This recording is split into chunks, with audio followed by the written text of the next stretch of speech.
5 erreurs qui font stagner ta perte de poids. Alors si tu regardes cette vidéo, il y a de grandes chances que tu sois une femme, que tu veilles à bien t'alimenter sainement, faire une activité physique ou du moins bouger. Et malgré tout ça, ça porte pas ses fruits comme tu souhaiterais. C'est frustrant, derrière c'est démotivant, on a tendance à abandonner et c'est pour ça que je te fais cette vidéo. C'est pour te partager un petit peu les 5 erreurs que j'ai sous les yeux là sur mon ordinateur, que je vois régulièrement lors des coachings ou que j'observe avec les filles. Donc bouge pas de cette vidéo, prends même un stylo, une feuille, puisque j'ai mis beaucoup de temps à réfléchir à cette vidéo, aux erreurs récurrentes, pour que tu puisses ressortir de cette vidéo vraiment avec des conseils concrets, que tu puisses te dire forcément en fait sur l'une des 5 erreurs, tu vas voir qu'il y en a une qui va te titiller, tu vas dire peut-être qu'il y a quelque chose à creuser de ce côté-là. Donc avant de démarrer dans le vif du sujet, je t'invite juste en dessous à liker cette vidéo. Fais-le s'il te plaît de ton côté, ça va te prendre 5 secondes, mais d'une autre, vraiment, ça nous aide à référencer la vidéo, à faire en sorte que YouTube nous montre à plus de personnes. Et si tu penses que cette vidéo peut aider quelqu'un autour de toi, pareil, tu as un bouton où tu peux partager sur ton mur d'actualité, Facebook ou peut-être sur WhatsApp si tu as quelqu'un en tête où tu te dis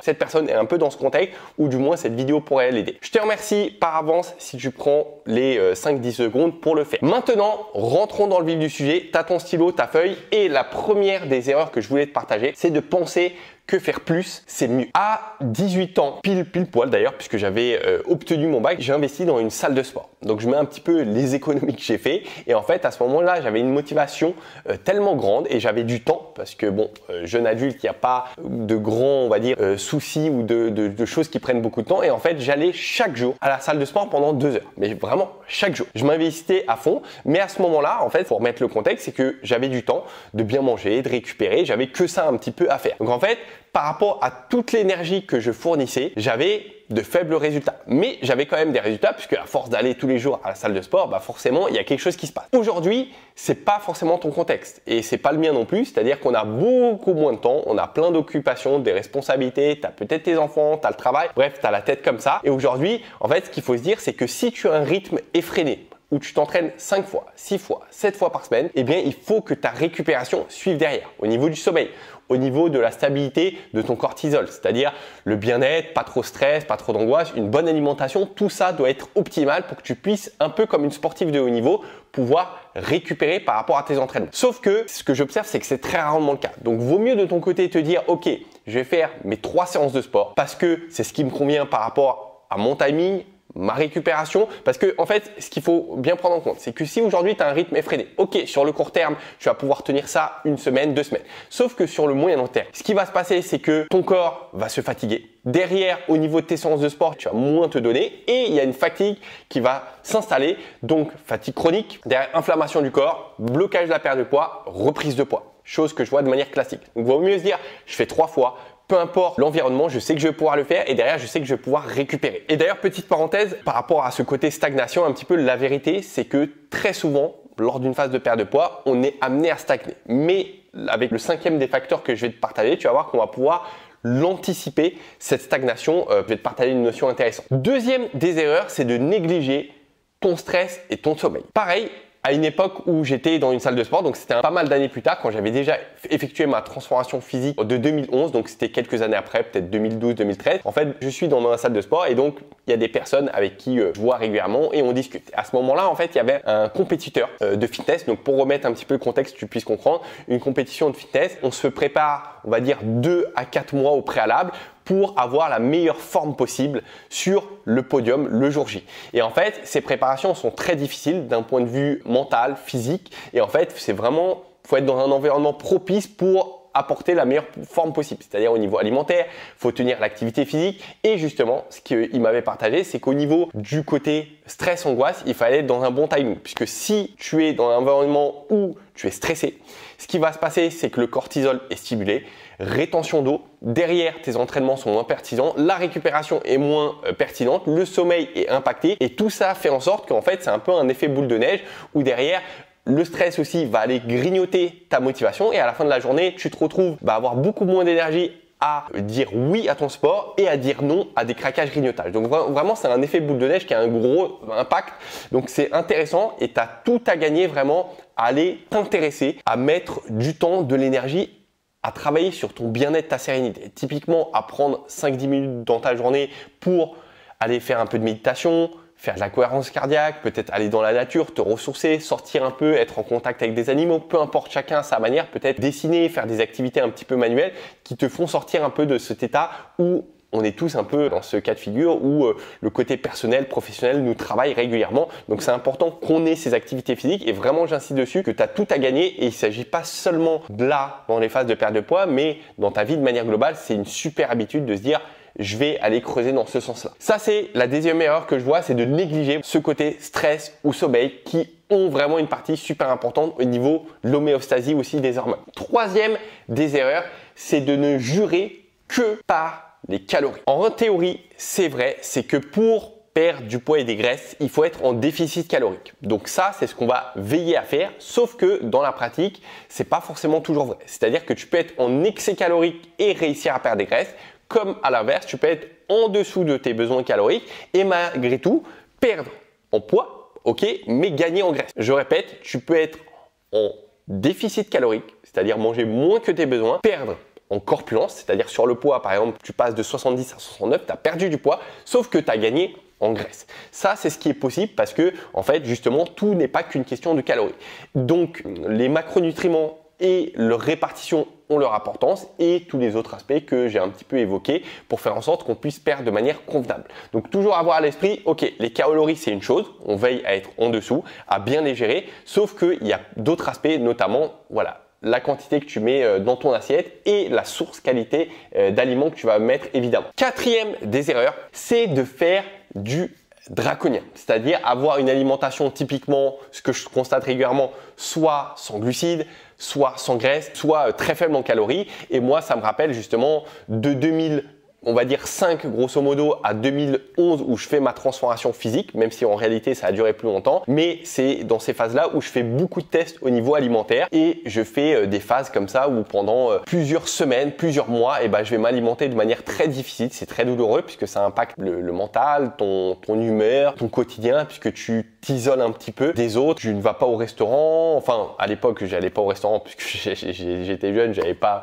forcément les fonds, mais vraiment tu t'isoles et ça impacte un peu ton bien-être quotidien. Donc alimentation sans glucides, donc tout ce qui est riz, pâtes, pain, alors là, supprimer totalement. D'ailleurs, j'ai mis beaucoup de temps à réintroduire ce type d'aliment dans mon alimentation. Typiquement, le fromage, c'est quelque chose que j'avais complètement banni. Et même quand je m'étais transformé, eh bien en fait, tellement que j'avais ancré ça dans mon esprit qu'il fallait absolument limiter, que j'avais du mal à reprendre le fromage. En fait, c'était même pas dans mon logiciel. Je me disais, non, le fromage, pas du tout. C'est juste, il y a quelques années où j'ai commencé à réintroduire. Je me suis dit, mais pourquoi me refuser un si bon aliment? Pourquoi pas? Tant que c'est avec parcimonie, contrôlé, eh bien, pourquoi ne pas se faire plaisir avec ce type d'alimentation? On peut tout manger tant que c'est fait de manière cohérente à certains timings et à partir du moment où c'est pas en excès, même dans une phase de perte de poids.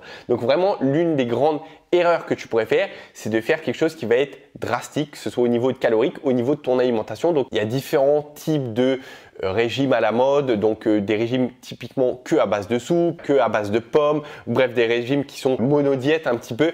Tout ça, c'est peut-être encore une fois efficace sur le court terme, mais sur le moyen long terme, bah derrière le corps reprend du poids et c'est pas vraiment pas viable. Donc pose-toi ces questions. Si t'es pas sûr, écris-moi en commentaire, comme ça je te dirai, voilà, explique-moi un petit peu ton alimentation, globalement ce que tu es en train de faire, je te dirai si c'est drastique ou pas. Cinquième et dernière des erreurs qui est intéressante, qui fait écho justement au premier, c'est de ne pas faire des vraies journées de triche. Et là, j'insiste dessus, des vraies journées de triche. Alors bouge pas, je t'explique. Déjà, je mets en contexte pour les personnes qui ne savent pas forcément qu'est-ce que sont des journées de triche. En fait, c'est des périodes de 24 heures où on va se permettre d'être en excès calorique, de recharger en glucides et ça va nous permettre de tout point de vue en fait d'aller relancer ton métabolisme pour pallier à la stagnation, l'éviter et pour relancer la perte de poids. Et des vraies journées de triche, qu'est-ce que je veux dire par là? C'est que à l'époque, pour te remettre le contexte, je savais qu'il fallait les faire, sauf que comme j'avais peur d'être en excès calorique, comme j'avais peur des glucides,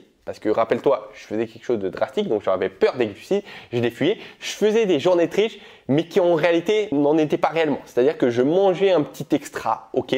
Sauf que le principe, je le rappelle, d'une journée de triche, j'ai fait une vidéo à ce sujet-là. Tu pourras aller sur YouTube, tu tapes Alkukovic, journée de triche, tu vas tomber plusieurs vidéos où j'explique en long, en large comment les faire. Mais les principes, ils sont simples. C'est être en excès calorique. Ça, c'est le principe de base numéro 1, c'est-à-dire que si tes besoins aujourd'hui sont de 2000 calories, l'idée c'est d'aller manger en excès, 2100, 2200 calories par exemple. Alors psychologiquement, c'est dur à le faire, justement, surtout quand tu as une alimentation drastique, mais c'est un nécessaire. Je ne vais pas rentrer dans les détails. Deuxième des choses, c'est de recharger principalement en glucides. Donc tout ce qu'on veille à limiter, le riz, pâtes, quinoa, justement, durant cette journée, il faut qu'on en apporte à fond. C'est le principe, c'est la recharge glucidique pour aller rebooster tes hormones, faire du bien à ton cerveau et faire en sorte que durant la semaine, les entraînements que tu vas faire, eh bien, ils vont être super pertinents puisque tu auras de l'énergie, tu auras rechargé tes muscles, calories en énergie, en glucides qui vont pouvoir être utilisables. Donc ça, c'est le principe fondamental de la journée triche. Va voir vraiment dans les vidéos là où je t'explique tout ça en détail.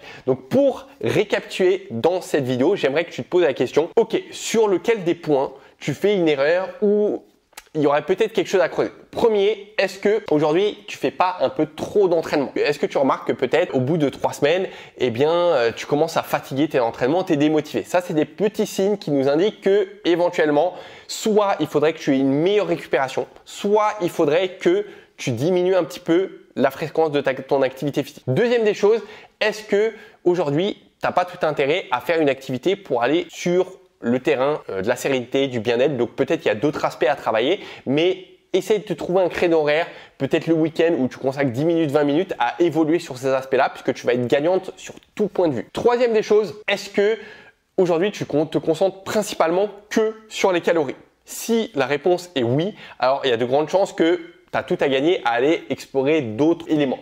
Quatrième des choses, est-ce qu'aujourd'hui tu fais un régime draconien? Si tu n'es pas sûr, écris-moi en commentaire, comme ça je te ferai un retour ces prochaines heures ou ces prochains jours. Et dernière des choses, est-ce que tu penses faire de vraies journées triches? Si tu me dis avec certitude là sur la vidéo, ouais, je sais que je fais de bonnes journées triches. Si tu hésites, ça veut dire que t'es pas sûr de toi et que en réalité ce que tu fais, eh bien c'est pas forcément cohérent, limpide et que tu ne maîtrises pas la chose. Dans ce cas-là, va voir les vidéos où j'explique ça en détail. Sur ce, je te remercie d'avoir écouté cette vidéo. J'espère que tu as tout noté et si ça te tente, juste en dessous en description de cette vidéo, tu cliques dans la description, tu as un lien où tu peux démarrer un challenge de 7 jours sport où on peut perdre jusqu'à moins 3 cm, moins 3 kg en seulement 7 jours.